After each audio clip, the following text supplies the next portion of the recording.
Yo, Beth, that shit crazy.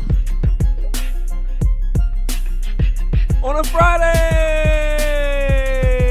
It's All Even with your boy Barry Grant. You can catch me on Instagram and Twitter at All Even Podcast. You can listen to the show on SoundCloud as well as YouTube. So like, share, and subscribe to that. I'm hyped for the show. It's a packed show. A lot of NBA. The final seeding games are over. There's big drama ahead with the play-in game tomorrow. So we'll see who comes out on top for that. We're going to go into the playoff matchups. We're going to talk a little NFL. There were some big signings yesterday as well. And then the greatest segment on the planet, Dummy of the Week. We had a lot of candidates this week. So let's just jump right into it. The seeding games are complete. Yesterday was really fun, man. There were big performances. There was high drama. Everything that the NBA imagined that the seeding process would be was that yesterday. So let's focus on the seeding games. The first game was the Milwaukee Bucks against the Memphis Grizzlies. You had the Phoenix Suns against the Dallas Mavericks. And you had the Portland Trail Blazers going against the Brooklyn Nets. So the first game we're going to recap is the Milwaukee Bucks against the Memphis Grizzlies. Memphis had control of this game. They won the game 119-106. Dylan Brooks had a hell of a game. He scored 31 points. Valanciunas had a monster night. He had 26, 19, and 12. Ja Morant, the point guard, 12 points, 13 rebounds, 10 dimes. Brook Lopez for the Bucks scored 19 points in 20 minutes. Middleton filled in with 14 points in also 20 minutes. There was no Giannis, obviously, because he got suspended for that one game for the headbutt. So you know Milwaukee wasn't going to play their starters big minutes today, which was great for the Grizzlies. It gave them a chance to really hone in, get their playoff rotation in order, work out a few things. And they look great. They really did look great. Dylan Brooks showed up. His shot was falling. He was hitting threes consistently. Ja Morant didn't have a great game, but you know what the kid can do. So the Grizzlies did their part. They won their game, and now they just had to sit and wait and see what happens. Which takes us into our second seeding game would be the Phoenix Suns against the Dallas Mavericks. Phoenix wins this game 128-102. Devin Booker had a great game as usual, 27 points. There were 5 other guys in double digits. Cameron Payne stepped up big, man. He was hitting a lot of big shots. He played well for the Phoenix Suns in this bubble. He was a late addition, got signed I think on June 30th. So He's gonna stick somewhere. I don't know if he's gonna stick with this team, but he'll be able to stick somewhere because he's a very decent player. He was a little shaky to start his career, but I think he'll be able to latch on somewhere. Maybe he found a home here in Phoenix. So kudos to them, man. They played really well. After the game, Monty Williams, the head coach, he addressed the team. Here's the soundbite. It's just been an unreal ride, right? And we got to go back to the hotel and see what happens. But I want you guys to know this. Before that happens, like this was therapeutic for me to be around a group like this. I got to tell you guys, man, I love you. I do. I don't care what happens tonight. I know what I got in this room. And it has been cool for me to be with y'all every day, to watch you guys work and battle and gain the respect of your peers the way you have on this trip. We're not the Suns of old. You've been through a lot. You've been through a lot. And it's hard to play the way you play every single night and not get the respect that you deserve. Guess what? You got it. Okay? So I don't care what happens. God knows I hope we get a chance to keep shocking the world, because that's what you did. Nobody believed we'd come here and go 8-0 and beat the teams we beat. But just know, man, this is special, okay? I want you guys to know that. I don't care what happens, right? This is special. Don't let anybody take this away from you. You gain the respect of the league, okay? Now we got to build on it. We may get to build on it this weekend, or it may happen in the summer. We don't control it, okay? We got to get to the point where we control it. Understand that? You guys understand that? You want to be the kind of team that controls your own destiny. Okay, that's our next step. All right, love you guys. Bring it in.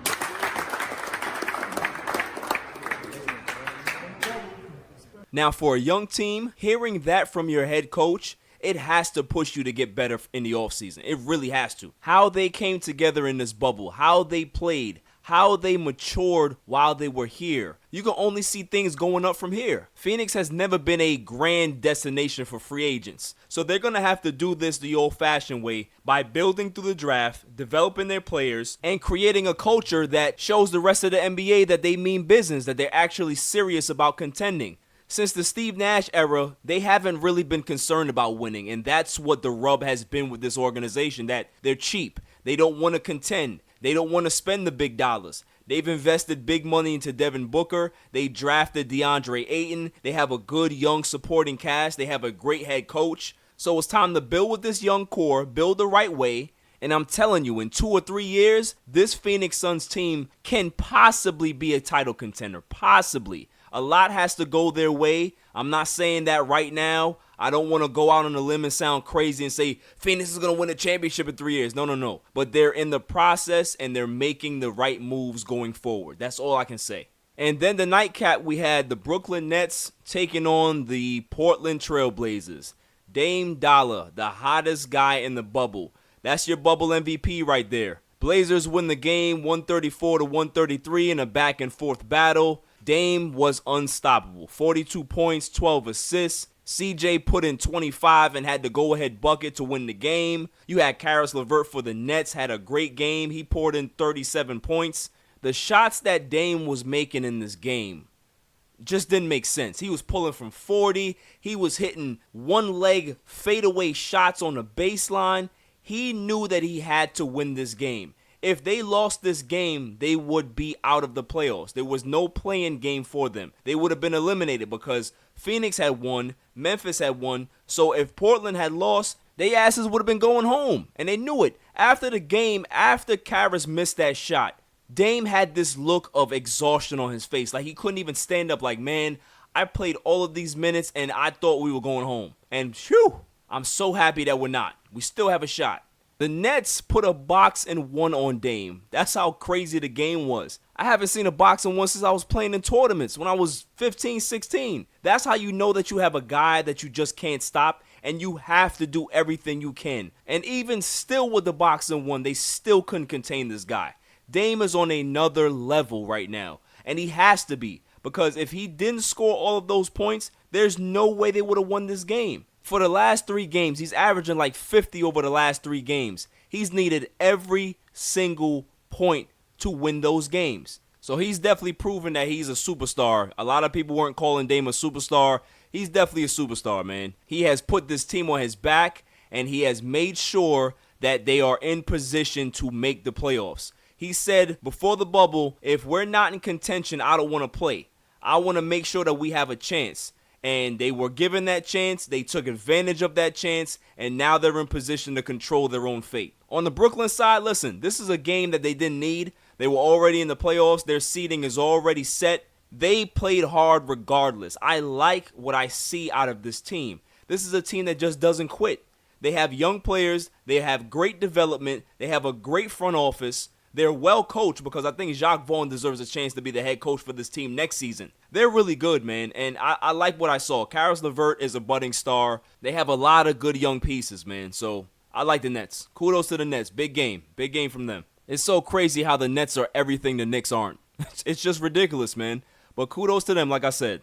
Coming up after the break, I want to get into a few playoff matchups. There's some good storylines going on. On a Friday, it's all even. I am so stressed because I hate my job. Let me guess, you're at a dead-end job and find it hard not to press the snooze button? Well, come down to Connecticut School of Broadcasting. We have campuses in Westbury, New York, Boston, Connecticut, New Jersey, North Carolina, Georgia, and Florida.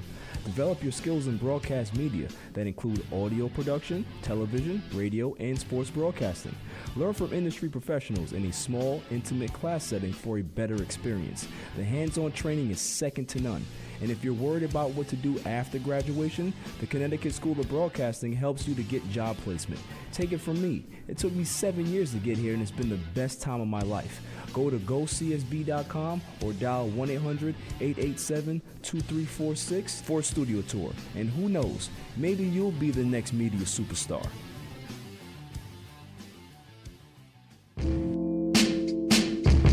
Welcome back, y'all. So what makes a good movie is a great storyline. What is the plot? Who are the characters? Have you developed those characters to make people invest in those characters in this movie? These are the things that make a great blockbuster film. It's the same thing when it comes to sports. People invest in the players that they love. They invest in the teams that they love. Nobody cares about a boring-ass playoff series. Nobody cares about a boring-ass matchup. They love the game, but they're not going to be fully invested unless there's a great storyline. There's drama. There's back and forth. There's some trash talk. There's some backstory that maybe we didn't know until the game was going on. Which leads me into these 5 interesting playoff matchups that we have. You got Raptors Nets. You got Pacers Heat. Clippers Mavs. Rockets OKC Thunder. And Lakers versus Blazers or Grizzlies. So let's start in the Eastern Conference. You got the number 2 seed Raptors against the number 7 seed Brooklyn Nets. Obviously, the Raptors are the best team in this series. They have better pieces. They have a veteran team. They're stacked. They have bigs. They have rim protection. They have perimeter shooting. A great coach in Nick Nurse, who possibly may be the coach of the year. They have everything that you possibly would want in a 2 seed. Then you got the Brooklyn Nets. Scrappy team. They got a bunch of young players. They don't give up. They have a nice coach in Jacques Vaughn who's auditioning for a job right now. So on paper, it might look like a lopsided matchup, but I don't think so. I think that this particular Brooklyn Nets team can push this Raptors team to about 6 games. Could you imagine if they had KD or Kyrie? This would be probably the best team in the Eastern Conference. We're talking about the Nets here. I think that without these guys, they can still push this Raptors team to the brink. Why? Because they're young, they have nothing to lose, and they're not going to back down from the Raptors. They're going to be scrappy, they're going to fight, they're going to be in every game and be a thorn in the Raptors' ass. I'm telling you, the Raptors better come correct. They better not fall asleep at the wheel. This is not a team to take lightly. Yeah, they're the 7th seed, but if they had all of their players and injuries weren't a thing and guys didn't opt out of the bubble, this would be a different scenario. So the Raptors need to prepare like they're going against Golden State. That's how they should go about this, because if they fall asleep, it could be a longer series than they actually want. So if I'm going to have a bold prediction is the Raptors send the Nets home in 6. The firepower that the Raptors have is going to be too much for the Nets. It's going to be a nice series to watch, though. It's going to be a young, up-and-coming team against the NBA defending champions. And that's always going to be a good storyline, is the present best against probably the future best. Next matchup on the list, you got the Heat against the Pacers. This is going to be a knockdown, drag-out type of fight. This is going to be a series that possibly goes 7 games. They're evenly matched. They don't like each other. You got Jimmy Butler versus TJ Warren. This is going to be a fun series. I like both teams. They are scrappy. They're gritty. Neither team has a superstar. Jimmy Butler is a great player. He's a star, but he's not a superstar. Same thing with Victor Oladipo. He's still trying to work his way back. So the X factor in this series is definitely going to be the bench. What bench is going to step up? What bench is going to hit some timely shots? And Jimmy Butler versus TJ Warren. That's going to be a WWE type matchup, man. They're going to be talking crap. They're going to be jaw-jacking. There might be a couple technical fouls that get thrown out. So, to me, it's going to seem like one of those old-school type of series, man. But bold prediction, I got the Heat winning this series in 7. Heat win this series, they go on, and they're going to go against the Milwaukee Bucks. That is going to be an interesting matchup because I think that has the potential to have some real fireworks. Next matchup on the list, you got the Clippers and the Dallas Mavericks. The Clippers are the 2 seed, Dallas is the 7 seed. I can't wait for this matchup. I think that this has the potential to possibly be the best series in the playoffs. The Clippers are well coached. They have Kawhi Leonard. They have Paul George. They have a great perimeter defense. They have Patrick Beverley, who's the biggest cheerleader in the NBA. They are the deepest team in the NBA, and they are the favorites to win the NBA championship. So they have a lot going for them. Doc Rivers is there. They're well coached. They have a great owner. Everything is right in Clipperland. And then you have the Dallas Mavericks led by Luka Doncic and Porzingis. This is a young team. They have some good pieces. They have Tim Hardaway Jr. They have some perimeter defense as well as some outside shooting. But it's going to come down to Luka Doncic and it's going to come down to Porzingis. If they play well, they have a chance to do something special. If they don't play well, then they're going home early. So what is my bold prediction for this series? Bold prediction? I got Dallas winning this series in 6. I particularly think Porzingis is going to have a monster series. The Clippers have no answer for Porzingis. He's 7'3", he can shoot, he can put it on the floor, he can block shots. Who are they going to throw at him? Zubac? Are they going to throw Montrezl Harrell at him? There is no answer for Porzingis on the defensive end for the Clippers. None. Zero. And we have to see what Kawhi Leonard's knees look like. He looks like he's really hobbling, that he's having an issue with those grandpa knees of his. So hopefully he can hold up, but if he can't, because he's going to have to play some defense, I believe that they're going to put Paul George on Luka Doncic. They're going to give Kawhi the break in the series, maybe put Kawhi on Finney-Smith, but they can't have Kawhi guarding Luka. That's going to take away from his game on the offensive end. And then we have to see what Paul George is going to do. We have not seen Paul George step up big when it's needed in the playoffs. So the jury's still out. Will Paul George show that he actually is a quote-unquote superstar? I don't think so. Although Porzingis and Luka, that this is going to be their first go-round in the playoffs, I think that they have enough maturity and young legs on their side. Not to mention, let's talk about the coaching matchup. Doc Rivers versus Rick Carlisle. Doc Rivers is a great coach, but Rick Carlisle is very underrated. This is a former NBA champion. He's won an NBA championship already. So you have two coaches that have won NBA championships with different types of teams. This is going to be a chess matchup between both of them. And I love it. And I think that Rick Carlisle shocks the world and sends the Clippers home in 6 games. That's just my opinion. Don't debate me. I don't care. The look on Pat Beverly's face, the biggest cheerleader in the NBA when they lose. I would love to hear what he says. I want to hear what Paul George says. I want to hear what Kawhi says. I want to hear what Clippers fans have to say when they go home and they have to be escorted out of the bubble. It's going to be great. It's going to be absolutely great.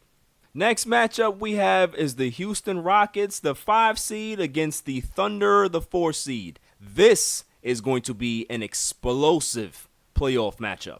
Explosive, because there are storylines all over the place. You have the Houston Rockets, which are now led by James Harden and Russell Westbrook, going against the Oklahoma City Thunder, led by Chris Paul.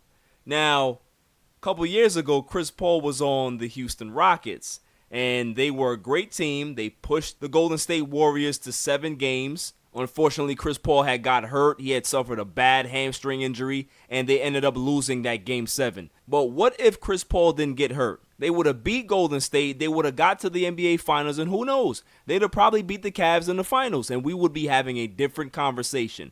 But what happened is that they lost, and the wheels came off the bus in regards to that partnership. Chris Paul and James Harden just didn't get along. They could not get along, as well as D'Antoni.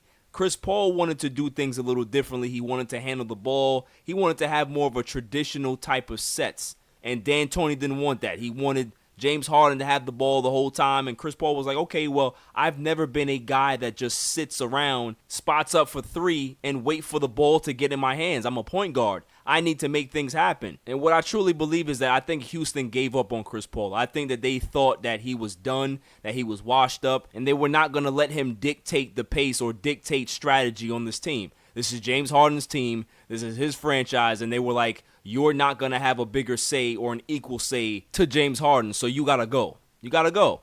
And where did they trade him to? They traded him to the Oklahoma City Thunder, where Russell Westbrook was teamed up with Paul George after yet again another bad playoff loss. Paul George gets a call from Kawhi and packs his bags and runs to the Clippers. And then a day after that, Russell Westbrook decides that it's time to go. And he ends up on the Houston Rockets in a blockbuster trade for who? Chris Paul.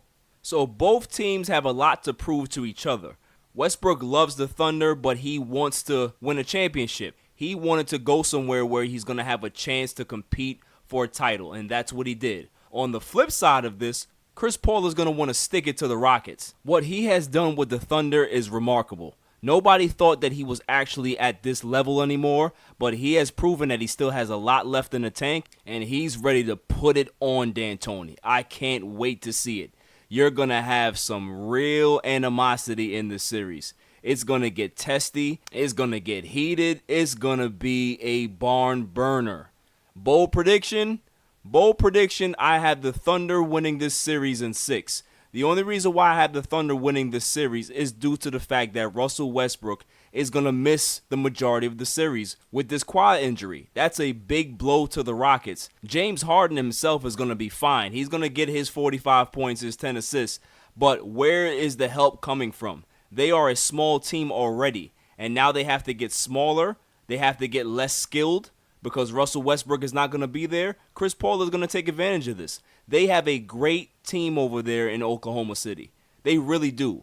Billy Donovan has done a great job with this team. I never thought he was going to have a chance to succeed at this high a level when he left Florida. So kudos to him. I think the Thunder, they're going to take this series. They're going to take this series and take it in 6. Plus, it doesn't hurt the fact that you're going against D'Antoni. D'Antoni is the coach that doesn't make adjustments. If I shot 50 three-pointers and missed 50 of them, I'm going to shoot 50 more. That's his strategy. He does not believe in making adjustments. So it's very easy for another coach to kind of outcoach him. Why? Because he's not going to change. He's not going to make any type of in-game adjustments. So as an opposing coach, it's a walk in the park. And the final matchup we're going to talk about is going to be the number 1 seed LA Lakers going against the 8th seed, whether it be Portland or Memphis. So let's talk about the play-in game first. The play-in game, which is going to happen on Saturday.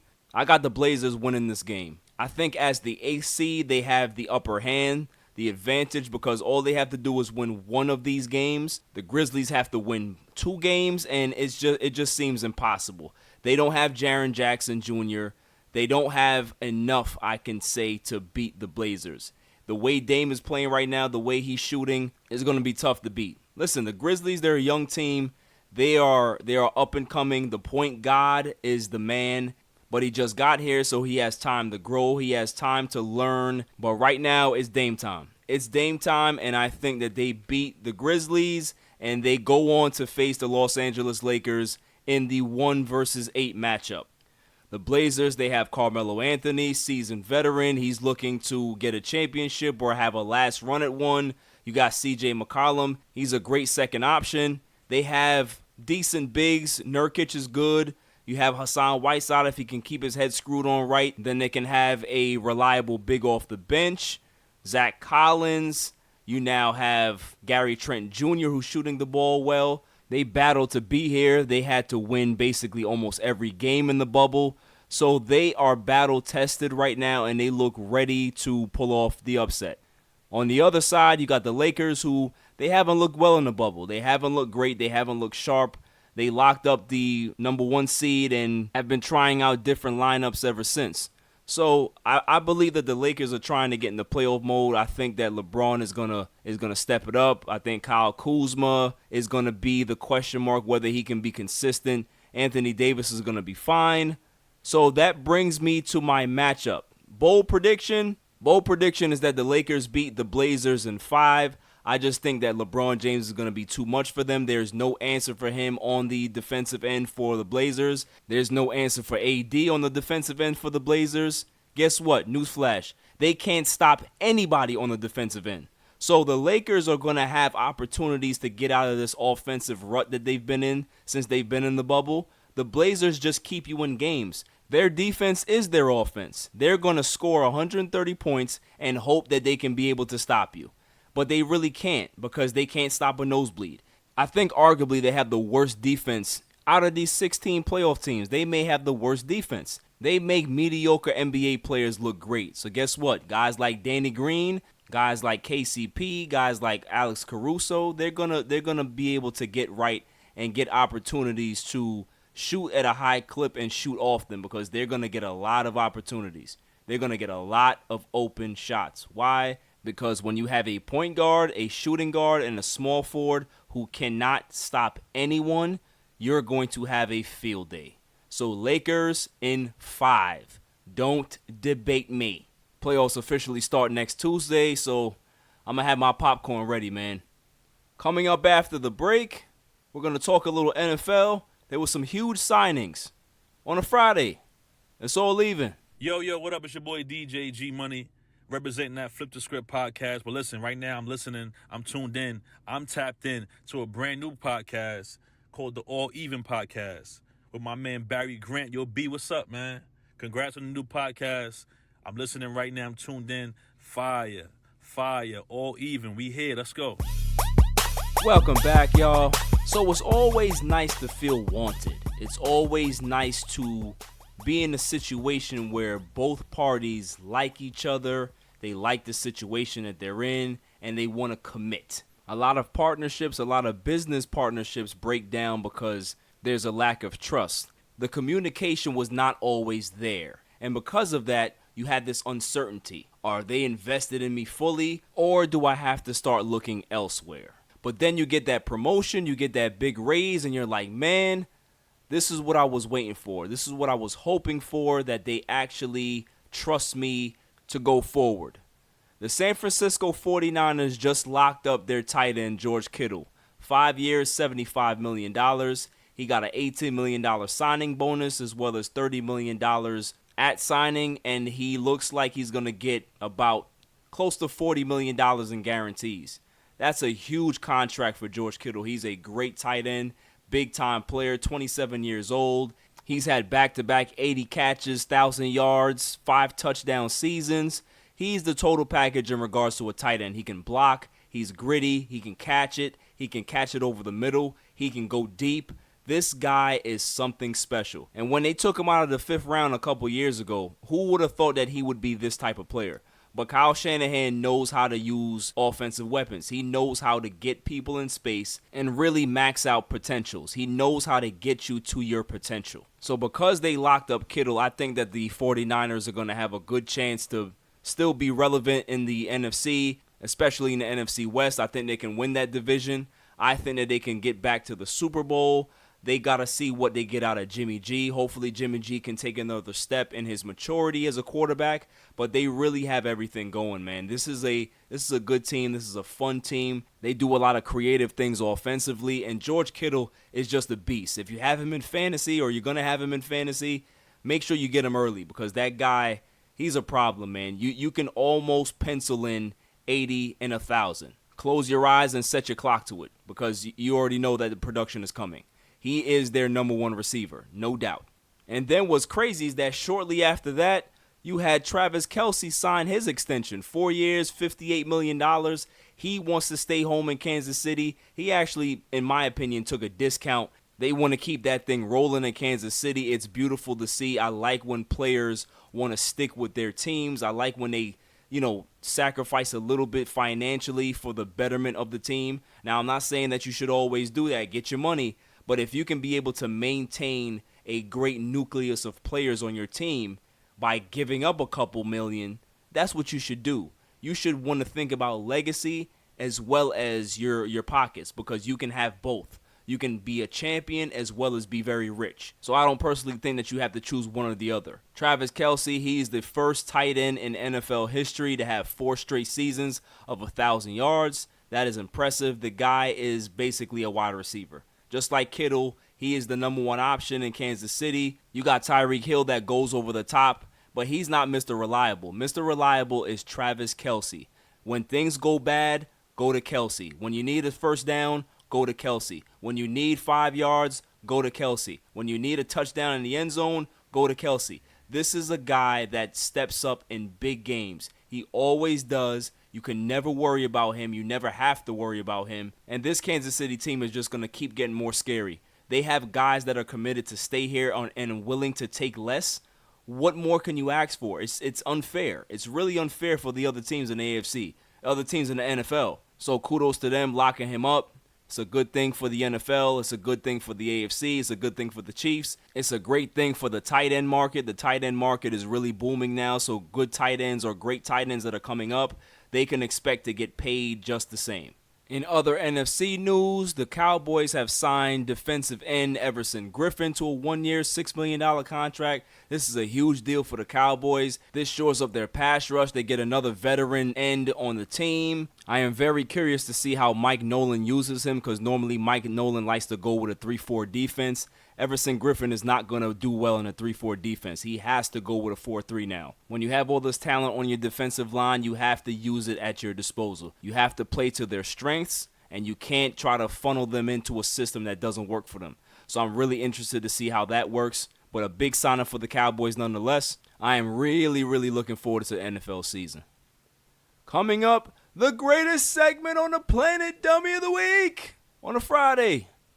It's all even. This is a public service announcement. Down on your luck? Tired of being curved? Sick of going out with the fellas and being the only loser without a lady? Well, I got something for you. It's called Sex Panther.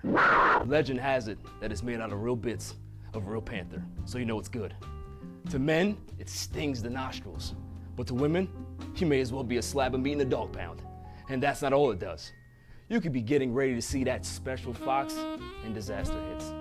No money in the budget for gas, only dinner for two. No problem. The fumes from Sex Panther can give your car 38 miles to the gallon. Sold you yet? I thought so.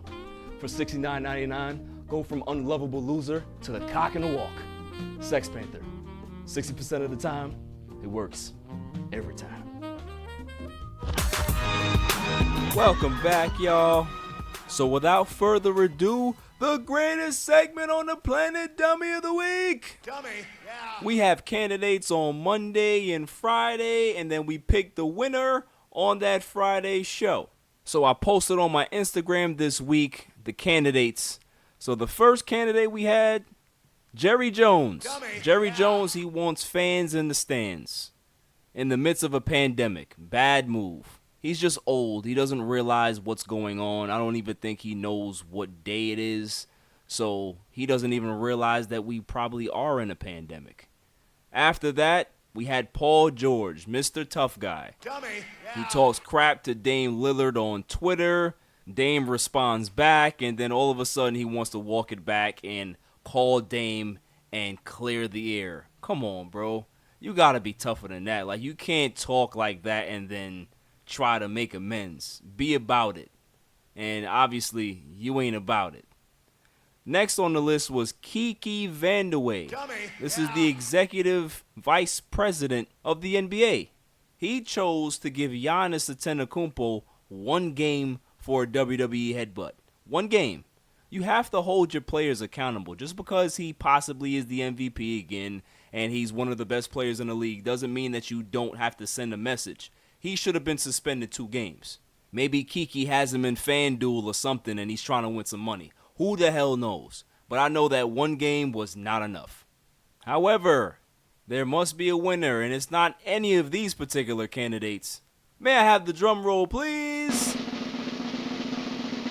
And the winner is Kemah Siverand. Kemah Siverand is my because he thought he could be able to sneak a young girl into the team hotel and dress her up as a Seahawk. You can't you can't make this up. So during the pandemic, he's trying to sneak some buns into the hotel room. Look, I get it. There's a lot of backed up dudes out here right now in the pandemic. Things are rough. Things are rough with your health. Things are rough in regards to getting busy. I understand. But come on, man. You got to be smarter than this. You can't even just like admit it and say, yo, coach, can I be excused this one time? I mean, yo, look at Shorty. She bad. Like, can I just, I need this. I need this for myself. I need this to gain my confidence so I can be on the field and perform. Yo, be honest. But instead, you want to dress her up like who? You want to dress her up like Russell Wilson? Yeah, I'm just taking Russell Wilson back to my hotel so we can go play some video games. That ain't Russell Wilson. Russell Wilson don't have high heels on. Russell Wilson don't have his nails done. Like, yo, I don't even know what to say. Yo, this dude is off the hook. This is how his NFL career is going to end. It didn't even start. And this is the legend of Kemah Siverand. This is going to go down as the dumbest thing I have ever heard anybody do. Bro, you could have went to another off-site hotel. You could have did things in your car. You could have did anything, but you chose to go back to the team hotel. Oh man, I tell you, your mother must be so proud to see you get drafted and then see you be the first idiot to get cut for something like this. Man, congratulations. So Kima Severin, you may never win another game in your football career, but just know that you're the winner for Dummy of the Week. That's all for this week. I hope you guys have a great weekend. I'll see y'all on Monday. Until then, stay safe, stay cool. Peace. You can catch me on Twitter and Instagram at All Even Podcast. Listen to the show on SoundCloud and check out my YouTube channel, All Even Podcast. And don't forget to share, like, and hit that subscribe button.